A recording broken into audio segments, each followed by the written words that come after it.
श्री शनक जी ने कहा, महाभाग सूत जी, आप धन्य हैं, परमार्थ तत्व के ज्ञाता है। आपने बहुत कृपा करके हम लोगों को ये दिव्य कथा सुनाई है। निश्चित ही भूतल पर इस कथा के समान कल्याण का कोई दूसरा सर्वश्रेष्ठ साधन नहीं है। ये बात निश्चय ही आज हमने आपकी कृपा से समझ ली है।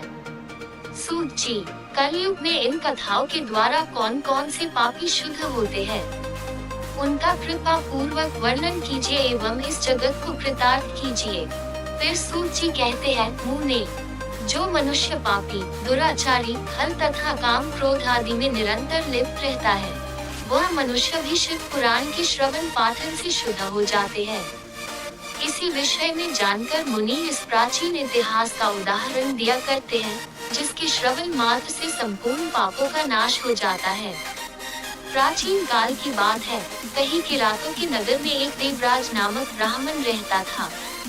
देवराज ज्ञान में अत्यंत दुर्बल, दरिद्र, रस बेचने वाला तथा वैदिक धर्म से विमुख था। वह स्नान, संध्या आदि कर्मों से भ्रष्ट हो गया था एवं वैश्यावृत्ति में तत्पर रहता था। उसका नाम था देवराज। वह अपने ऊपर विश्वास करने वाले लोगों को ठगा करता था। उसने ब्राह्मणों, क्षत्रियों, वैश्यों, क्षुद्र तथा दूसरों को भी अपने बहानों से मारकर उन सबका धन हड़प लिया था। परंतु उस पापी का थोड़ा सा भी धन धर्म के काम में नहीं लगा। वह वेश्यागामी तथा सब प्रकार के आचरण से आचार भ्रष्ट था। एक दिन देवराज घूमता हुआ प्रतिष्ठानपुर चुसी प्रयाग में जा पहुंचा। वहां पर उसने एक शिवालय देखा, जहां बहुत से साधु महात्मा एकत्र हुए थे। देवराज उस शिवालय में ठहर गया, परंतु वहां उसे ज्वर आ गया। उस ज्वर से उसे बहुत अधिक पीड़ा होने लगी।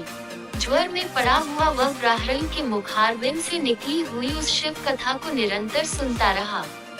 1 मास के बाद वह ज्वर से अत्यंत पीड़ित होकर चल बसा। उसकी मृत्यु के पश्चात यमराज के दूत आए और उसे पाशों में बांधकर बलपूर्वक यमपुरी ले गए। इतनी ही देर में शिवलोक से भगवान शिव के पार्षदगण आ गए।